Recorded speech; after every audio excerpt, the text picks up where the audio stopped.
Okay, foxes, badgers and otters class. We're on to chapter 6 now, which is another short chapter. So in our last chapter, we just got to the point where George was boiling up his concoction in the kitchen, and it was giving off lots of fumes, and it was foaming and making the air turn blue around him, and he didn't have long until Grandma's medicine was due. Brown paint. George turned off the heat under the saucepan. He must leave plenty of time for it to cool down. When all the steam and froth had gone away, he peered into the giant pan to see what colour the great medicine now was. It was a deep and brilliant blue. "It needs more brown in it," George said. "It simply must be brown, or she'll get suspicious." George ran outside and dashed into his father's tool shed, where all the paints were kept. There was a row of cans on the shelf, all colours, black, green, red, pink, white and brown. He reached for the can of brown. The label said simply, "Dark brown gloss paint, 1 quart. That's the amount that's in there. He took a screwdriver and prized off the lid. The can was 3/4 full. He rushed it back to the kitchen. He poured the whole lot into the saucepan.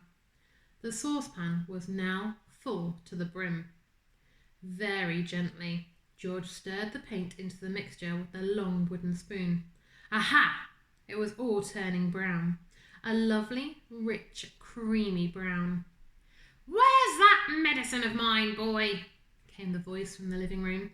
"You're forgetting me. You're doing it on purpose. I shall tell your mother." "I'm not forgetting you, Grandma," George called back. "I'm thinking of you all the time, but there are still 10 minutes to go." "You're a lazy little maggot," the voice screeched back. "You're a nasty and disobedient little worm, and you're growing too fast." George fetched the bottle of Grandma's real medicine from the sideboard. He took out the cork and tipped it all down the sink.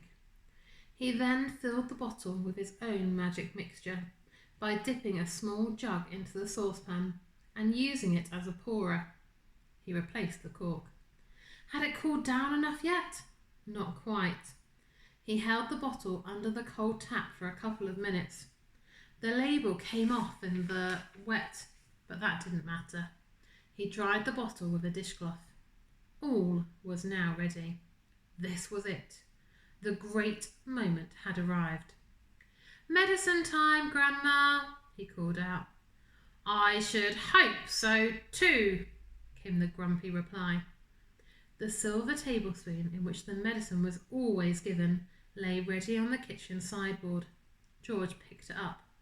Holding the spoon in one hand and the bottle in the other, he advanced into the living room. That's that chapter. So Grandma is about to get the medicine. I wonder what's going to happen.